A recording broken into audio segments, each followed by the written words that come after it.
महाराष्ट्र चौगाव गावाचे सर्व बंधू आणि भगिनींनो, आतापर्यंत आपल्या गावात असा जो कार्यक्रम आहे कधीच झाला नव्हता. आज पहिल्यांदा यावर्षी हा घेण्यात आलेला आहे. अतिशय आनंद होतोय.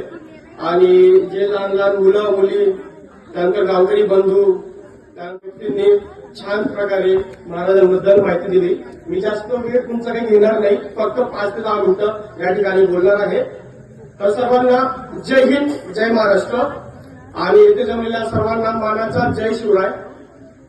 महाराजांचा जन्म 19 फेब्रुवारी 1630 रोजी आणि त्यांचा मृत्यू हा 6 जून 1680, म्हणजे फक्त 50 वर्ष महाराजांना आयुष्य जगता आलं. आणि या 50 वर्षामध्ये महाराजांनी 350 किल्ल्यांवर राज्य आपलं प्रस्थापित केलं, स्वराज्य निर्माण केलं. महाराजांचे अनेक किल्ले तुम्ही आतापर्यंत पाहिले असतील, पण ठराविक किल्ले जे तुम्ही पाहायला पाहिजे असं मला वाटतं. तर सर्वात पहिले महाराजांचा किल्ला ज्या ठिकाणी महाराजांचा जन्म झाला तो म्हणजे शिवनेरी किल्ला. त्या किल्ल्याला तुम्ही एकदा भेट द्या.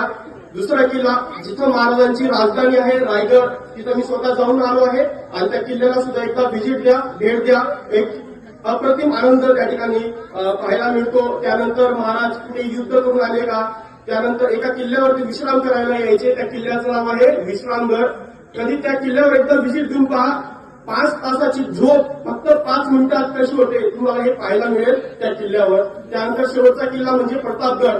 प्रतापगड असा हा किल्ला आहे ज्या ठिकाणी महाराजांनी एक नराधम व्यक्ती, एक नराधम राक्षस अफजल खानाचा वध केला. हा अफजल खान म्हणजे तिथं प्रतापगडावर येण्याआधी त्याने जवळपास त्याच्या 100 पत्न्या होत्या, त्यांनी मारलं. का की आपण जर तिथं मेलो आपल्या पत्नींचा दुरुपयोग कोणी करायला नको, म्हणजे इतका तो नराधम होता. आणि महाराजांपेक्षा डबलचा उंचीचा, महाराजांपेक्षा डबलचा ताकदीचा असा हा राजा, असा हा व्यक्ती, नराधम राक्षस, याला महाराजांनी तिथं संपवलं. म्हणून प्रतापगड हा तुम्हाला भेट देणं गरजेचं आहे.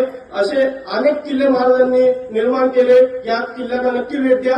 आणि शेवटी एक सांगतो, महाराज फक्त एक जाती धर्माचे पाटील समाजाचे नव्हे, तर महाराज इथं समोर जेवढे लोक बसलेले आहेत ते सर्व लोक अनेक जाती धर्माचे आहेत, सर्वच प्रकारचे आहेत. तर महाराजांना त्यामुळे जाणता राजा म्हणून आपण ओळखतो. महाराज जाणता राजा आहेत. छत्रपती शिवाजी महाराज आहेत. आपल्या सर्वांचे हृदयात बसणारे असे राजे आहेत. त्यांना मी मनापासून वंदन करतो, नमन करतो. आणि महाराज म्हणजे एक दैवत आहेत. महाराज दैवत असे अनेक आपण जे ग्रंथ आहेत, त्यानंतर शिवचरित्र किंवा अनेक पुस्तकं लिहिले आहेत, त्या ठिकाणी त्याचा उल्लेख आहे की महाराज हे भगवान शिव भोलेनाथ यांचे रूप आहेत. कारण साक्षात एक